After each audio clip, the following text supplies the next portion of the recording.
Alan Stratton from As Wood Turns. I'm here today with Vladimer Swartsman, who is a fellow member of the Timpanogos Woodturning Club. And since he's very good at decorating end grain with the Sorby tool, I thought he should be the one to demonstrate today on this.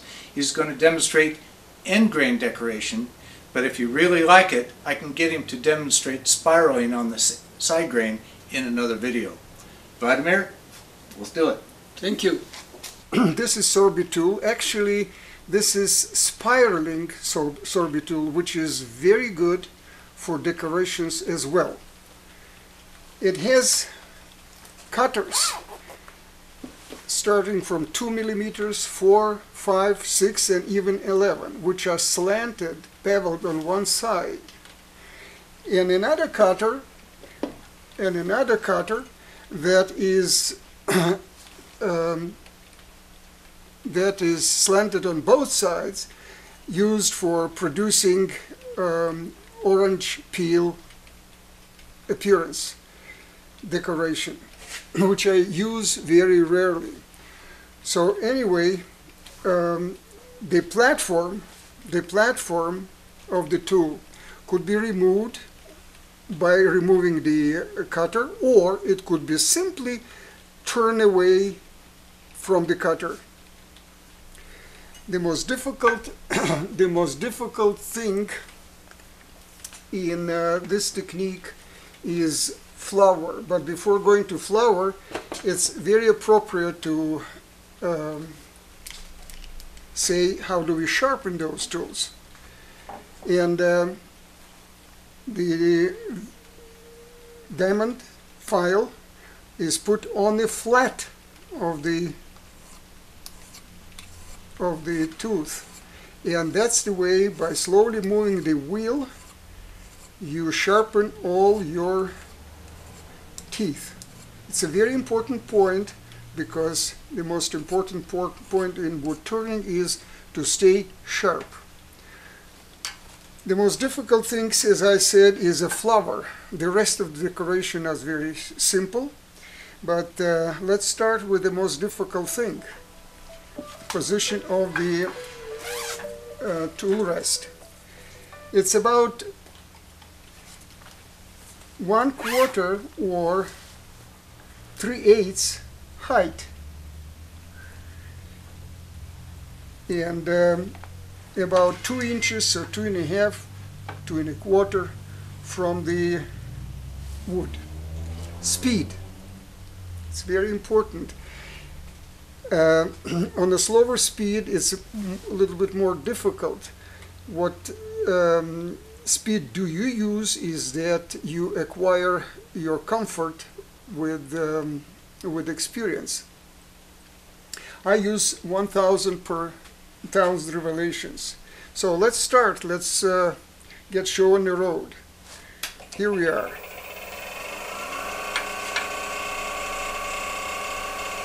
Position of the cutter, and I go very slowly, touching it, barely touching it, to start rotation. Not pushing too hard, then I might tilt inside, inwards, and wait a little bit until I see indentations on the wood. Here we are. Let's see what we got. And it's not a bad flower with 7 petals. Number of petals depends where is your tool. If you going away from the center, will be more petals. If you're going closer, will be 5, 6, even 4. I never produced 3 actually, but 4 is the smallest number.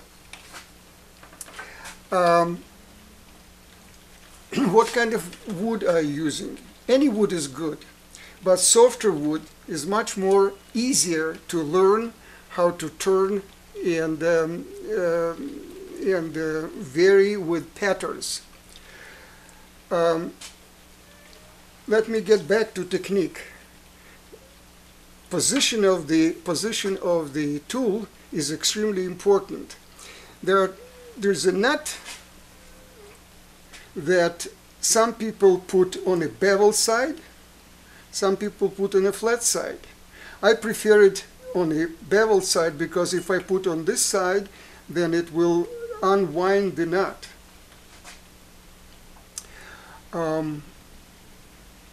Position of the tool rest is also important, not too close, not too far. 2 inches is my preference. As I mentioned about 1/4 rule, that the height of the rest, tool rest, is 1/4 below the center of the wood. How to finish this flower? Well, you can take a sandpaper, or you can take the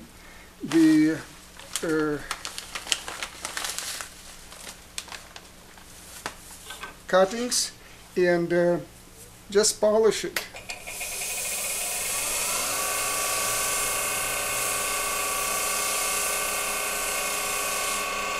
Okay. Other patterns are produced by changing the position of the cutter.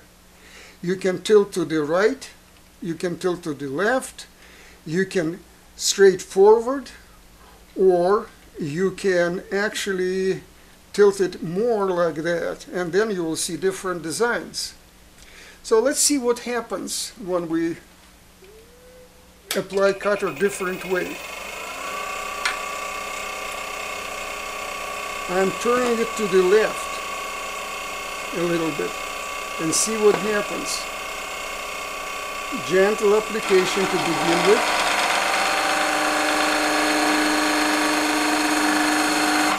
Let's take a look what happens. This is the design. If I turn to the right,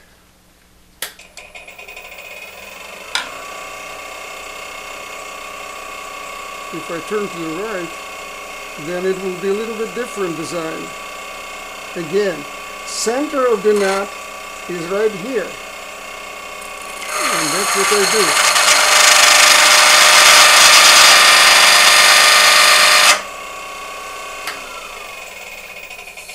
See to that? Different. Now, if I do the same thing on a farther distance, but turning it differently, it will be another design.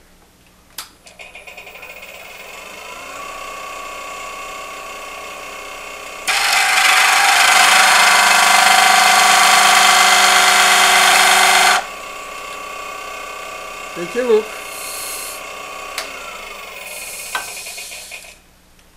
You see, it's opposite direction. If you add some color,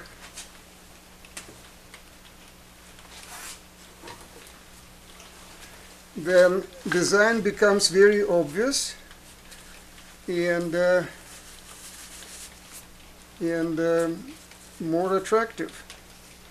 The only thing is that in spite of a lot of possibilities with this technique, I warn you, don't do too much, because too much is not always better, and sometimes even much worse.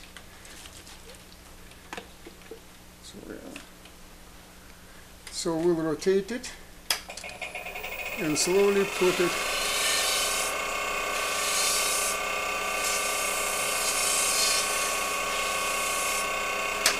Take a look. That's what happens. As Nick Agar will say, it's a strong design. I'm not going to polish it to perfection because it's a demonstration and I don't want to waste time.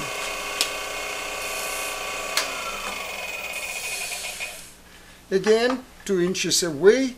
I put tool rest slightly obliquely for convenience, and see what we can do if we put the cutter in a different position.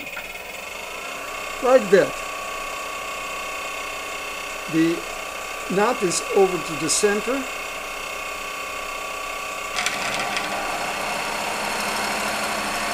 Gentle pressure to begin with increased pressure afterwards. Take a look.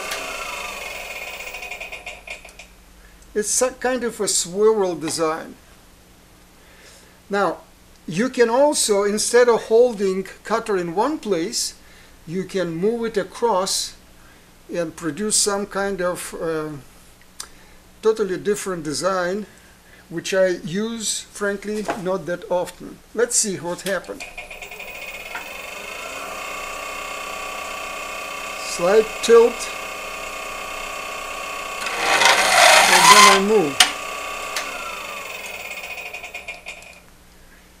It's not strong, but maybe that's what you want. Yeah, I can apply it second time. See what happened.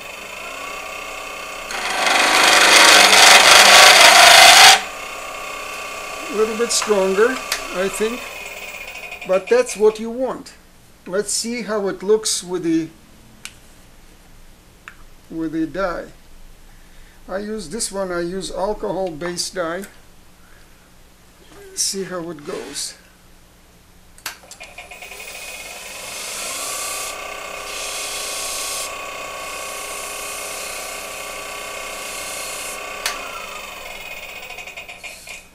That's the way it is.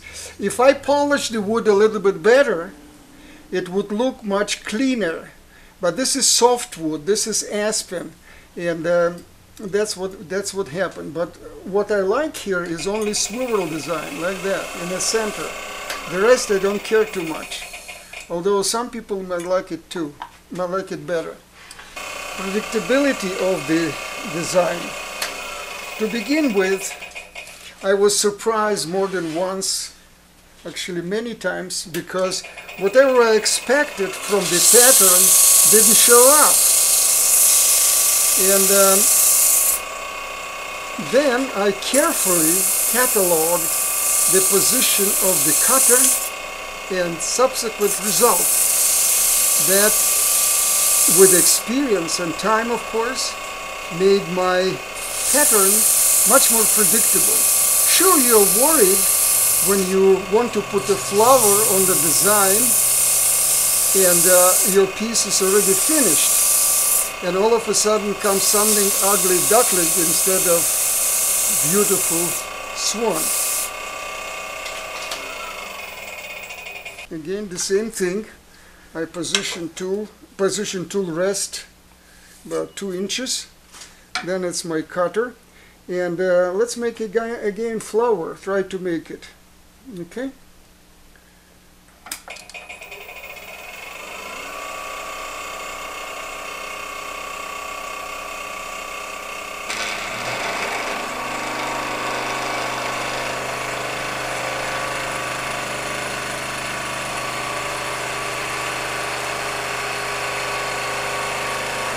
Good. Let's see what happens. 5 petals, you know, because my cutter was closer to the center. Now I will put cutter differently, like straight forward, push straight forward, but not too hard to begin with. See what happens.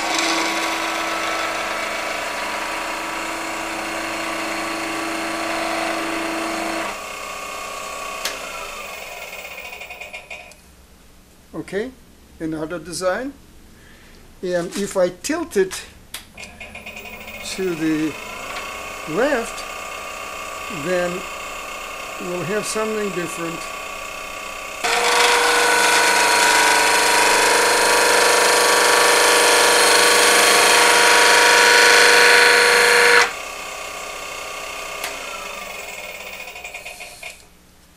Like that. Mind you, linear speed on the wood is much bigger on the periphery than in the center. That's why you have different designs too. And let's put it in a different position and see what happened. Oops. Again, the same, but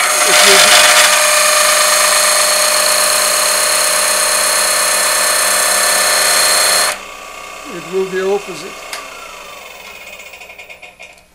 Here we are. Let's put some color.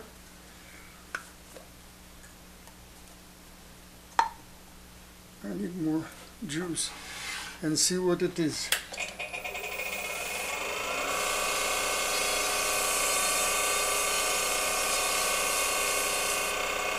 I forgot to clean it before putting color. That might affect it too.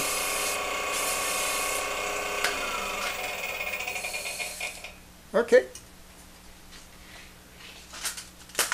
So that's about it.